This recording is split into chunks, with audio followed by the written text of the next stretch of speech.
హైదరాబాద్ రామ్నగర్లో నిర్వహించిన గురు రవిదాస్ శ్రీ జయంతి కార్యక్రమంలో మాజీ గవర్నర్ శ్రీ బండారు దత్తాత్రేయ పాల్గొని ఆయన ఘనంగా నివాళులర్పించారు. సమానత్వం, సామాజిక న్యాయం, మానవత్వమే గురు రవిదాస్ జీ బోధనల సారమని బండారు దత్తాత్రేయ పేర్కొన్నారు. కులమత వివక్షకు వ్యతిరేకంగా పోరాడిన మహానుభావుడిగా ఆయన కొనియాడారు. యువత గురు రవిదాస్ బోధనలను జీవితాల్లో అమలు చేసి దేశ నిర్మాణంలో ముందుండాలని పిలుపునిచ్చారు. అనంతరం బడ్జెట్పై స్పందించిన బండారు దత్తాత్రేయ విద్య, వైద్యం, వ్యవసాయం, నైపుణ్యాభివృద్ధికి ప్రాధాన్యత ఇచ్చేలా బడ్జెట్ రూపొందించారని అన్నారు.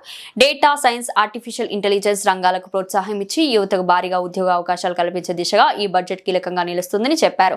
రైతాంగం సహా అన్ని వర్గాలకు ఈ బడ్జెట్ దోహదపడుతుందని ఆయన స్పష్టం చేశారు.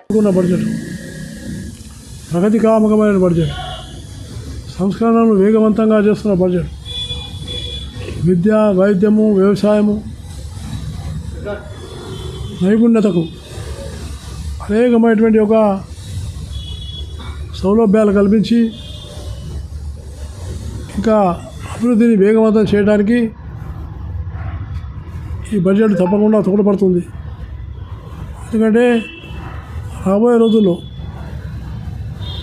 డేటా సైన్స్ కానీ, ఆర్టిఫిషియల్ ఇంటెలిజెన్స్ కానీ ఇలాంటి వాటికి అత్యంతమైనటువంటి ప్రాధాన్యత ఇచ్చి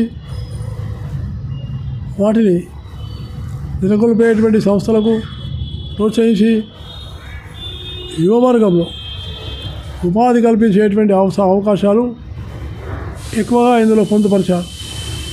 అందువల్ల నిరుద్యోగము, వైపున నైపుణ్యత రెండింటిని నూతన సాంకేతికతతో పొందుపరుచుకొని అభివృద్ధి పదంలో ముందుకు పోవాలని అనేకమైనటువంటి మార్పులు, చేర్పులతోటి కొత్త బడ్జెట్ తీసుకొచ్చిండ్రు. ఇది చాలా స్వాగతించదగింది, చాలా అభివృద్ధి కామకమైంది, చాలా ప్రోగ్రెసివ్ బడ్జెట్. ఇది అన్ని వర్గాలను, ముఖ్యంగా రైతాంగాన్ని కూడా పెద్ద ఎత్తున ఆదుకోవడానికి ఈ బడ్జెట్ తప్పకుండా దోహదపడుతుందని నేను భావిస్తూ ఉన్నాను.